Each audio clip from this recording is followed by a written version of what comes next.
भारतीय किसान यूनियन की एक हंगामेदार पंचायत इकौना तहसील परिसर में संपन्न हुई। हंगामेदार स्थिति उस समय उत्पन्न हो गई जब किसान समस्याओं से युक्त पूर्व के ज्ञापनों पर अधिकारी कोई संतोषजनक जवाब नहीं दे पाए। बैठक में किसान नेता विनोद शुक्ला, सोम शर्मा, सोमई चौधरी, रक्षाराम यादव, अशोक यादव सहित बड़ी संख्या में महिलाएं और किसान कार्यकर्ता मौजूद रहे। किसान कार्यकर्ताओं ने अपने संबोधन में एनजीटी, स्मार्ट मीटर, एक समान शिक्षा आदि विषयों को मजबूती से उठाया।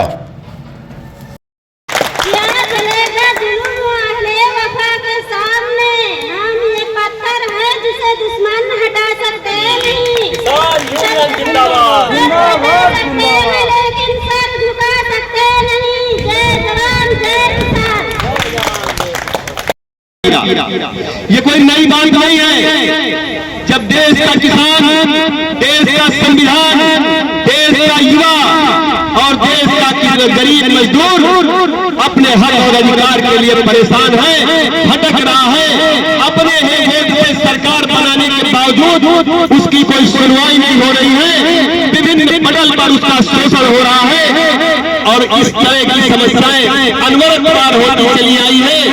कई बार जब देश आक्रांताओं के कब्जे में था, ऐसे ही सामाजिक संगठन के लोगों ने आंदोलन किया। हमारा देश अंग्रेजों का गुलाम हुआ करता था। देश के लोगों ने, हमारे नौजवानों ने अपने प्राणों की आहुति दी और इस देश की एकता और अखंडता को बचाए रखा। आज भी वही समय आ चुका है जब इस देश का गरीब, इस देश का नौजवान, इस देश का किसान पीड़ित है, तो भारतीय किसान यूनियन की यह आवश्यकता है कि वो सड़क पर उतरे। इस देश के किसान और गरीब को चाहिए कि वो सड़क पर उतरे। जब इस देश में आईएएस का संगठन है, पीसीएस का संगठन है, शिक्षा मित्रों का संगठन है, आंगनबाड़ी का संगठन है, आशा बहुओं का संगठन है, जब इतने जागरूक लोग सबका संगठन है, तो मैं आपसे जानना चाहता हूँ इस देश में किसानों का संगठन क्यों नहीं? और किसान यूनियन संघर्ष करो। समाज के दलालों का, समाज के जागरूक लोगों का एक षड्यंत्र है। ये नहीं पूछ पाते हो कि 72 और 75 साल की आजादी के बाद आपने समाजवादी पार्टी, बहुजन समाज पार्टी, कांग्रेस और इस समय की भारतीय जनता पार्टी की सरकार को बनाया। आपको उसमें क्या मिला? जब हर महीने आप जाके उनकी मीटिंगों में, उनकी रैलियों में जिंदाबाद का नारा लगाते हो, अपने अस्तित्व के साथ खिलवाड़ करते हो, तो आपको क्या मिलता है? ये सवाल आपने उनसे कभी नहीं पूछा।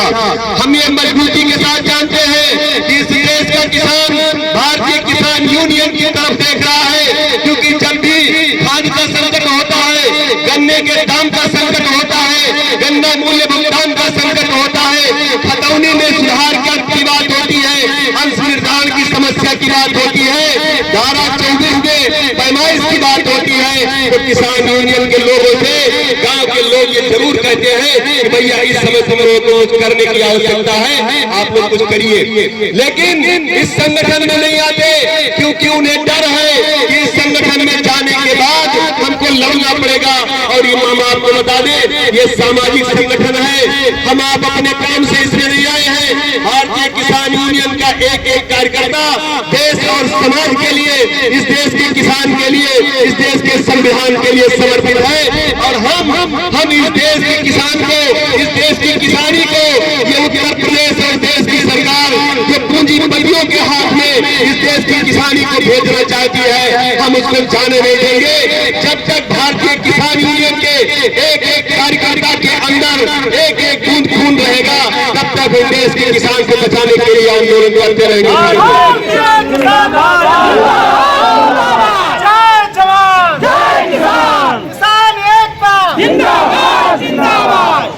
साथियों, परिस्थितियां बहुत विकट है। परिस्थितियां यहाँ तक है कि इस देश में आपको समान शिक्षा का अधिकार नहीं दिया जाता।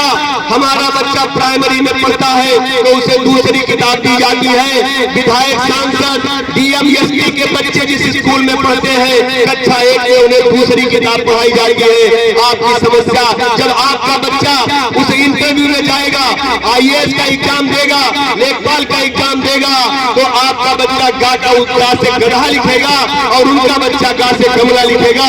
गा से गमला वाले को पास कर दिया जाएगा और गा से गधा वाले को फेल किया जाएगा। लेकिन बराबर उत्तर दोनों के सही है, आपका उत्तर गलत कर दिया जाएगा, उनका उत्तर सही कर दिया जाएगा। ये सरकारें चाहे जिसकी नहीं हो, बहुजन समाज पार्टी की सरकार जो दलितों की सरकार मानी जाती थी, जो गरीबों के लिए बनाई गई थी, गरीब इकट्ठा होकर सरकार बनाए थे, समाजवादी की सरकार बनी जो समाजवाद के नाम पे राजनीति करना शुरू किया, जिसने समाज में समरसता लाने की बात करी।